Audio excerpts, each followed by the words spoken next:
Let's see. Priority of purpose.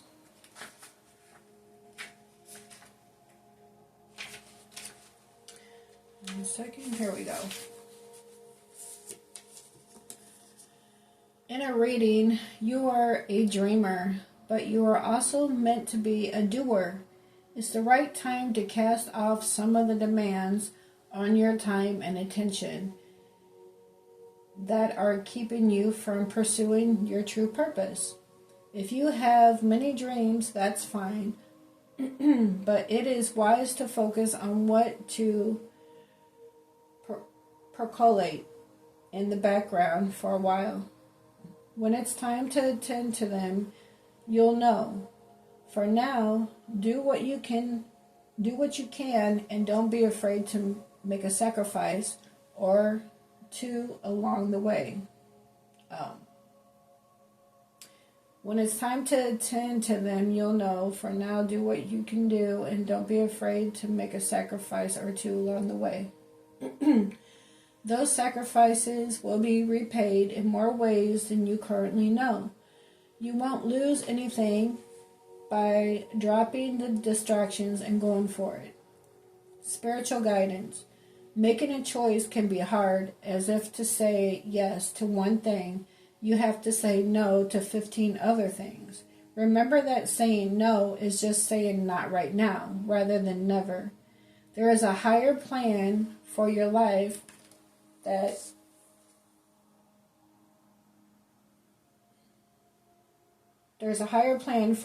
includes all of your passions. You can do it all, but just not all at once. Your soul knows how to build in your most inspired and beautiful divine life, as though it were building an extraordinary temple for your spirit. It knows that the foundation needs to be prepared and the walls built before the windows, doors, and skylines can be installed.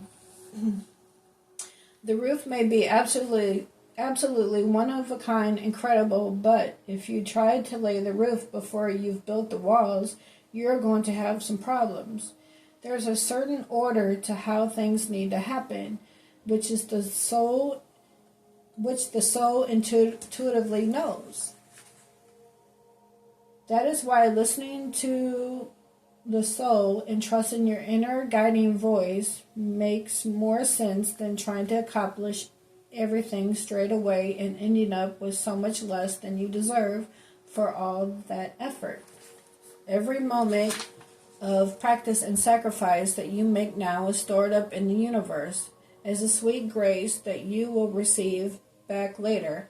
As everything falls into place so perfectly, tune in and trust your soul to show you how to gain everything you've ever dreamed of, one simple step at a time. Spiritual ritual. Write a list entitled, "This is what matters most to my heart and soul." Read your list out loud and then say, "I trust that my soul is blessed and will show me how to create my most beautiful destiny one step at a time." All right, that's beautiful.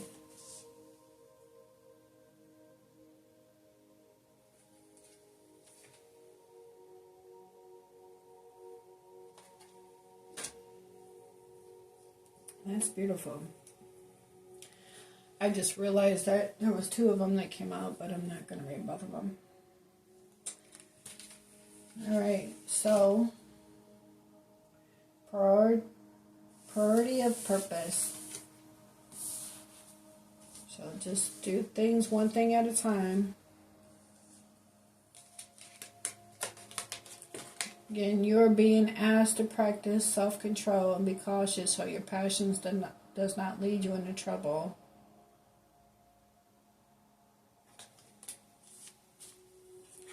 But you have the strength and the support in times of difficulty and adversity.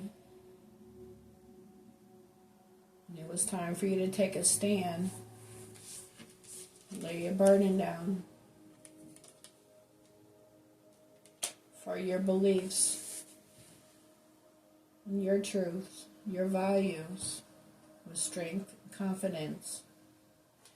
You're free to roam your path towards your north node, your destiny.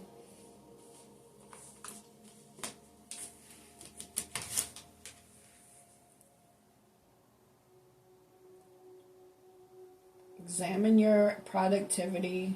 Disorganization and decisiveness may be causing you to miss opportunities. Take a moment to prioritize your goals. Again, like this card was saying, prioritizing and taking one step at a time. Get clear view on how to get where you want to go and what it will take to get there. Alright, I am going to pull one from the Christ Conscience deck. And then we're going to wrap up the reading. Hope you enjoyed the reading so far, Gemini. Please don't forget to hit the like, please. And I thank you for doing so. It only takes a second. It's free and it helps my channel grow. And so I can continue to put out messages for you guys. Alright, what else do we have for Gemini? What else do I need to know at this time? Let me get one card, thank you. We have the teacher, walk the talk.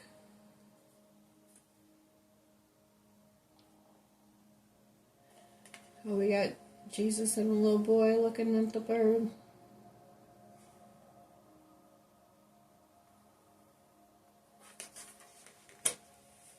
Alright, number 33. We'll see what that says.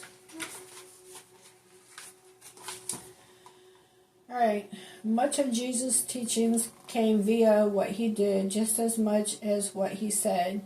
He walked the talk, demonstrating every possible interaction, the core thesis of what it looked like to hold Christ consciousness. The large organizations and their buildings that followed can make us forget that in essence he taught us how to be and how to truly live a good and honest life. He was a teacher who wanted to be with people, working tirelessly and never faltering from the love that he demonstrated in everything his presence touched.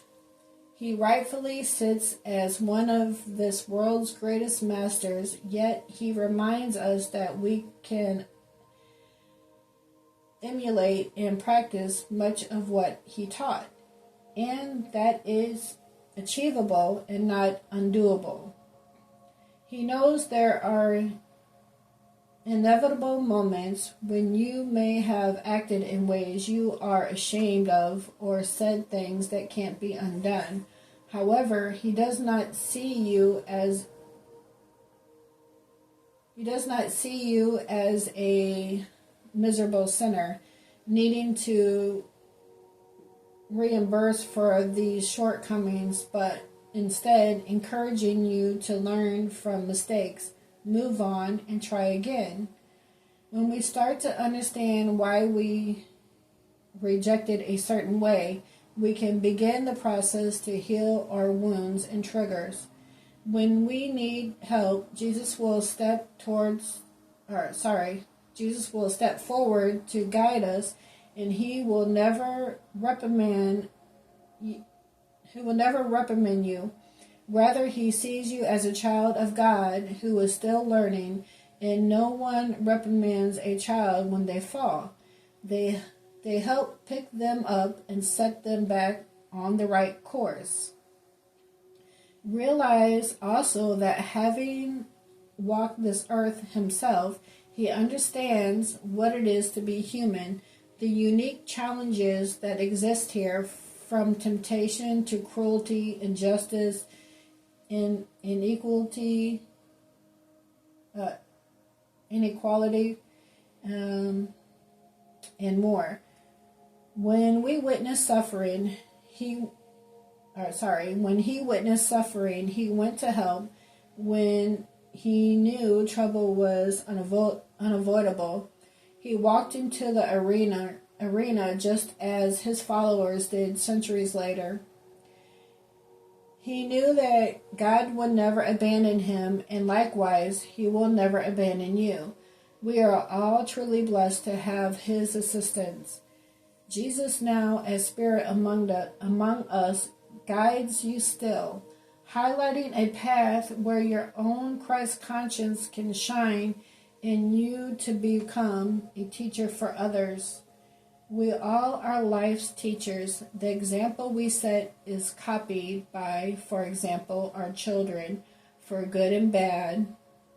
And by loving one another, you will be recognized as one of his disciples, meaning a student or follower. As such, we need to monitor our behavior in all areas of life. What we say anonymously or not online to someone we may not know is just as important as a face-to-face conversation with one we do. We should be consistent, knowing there is no arena of life to which the principles of Christ do not apply.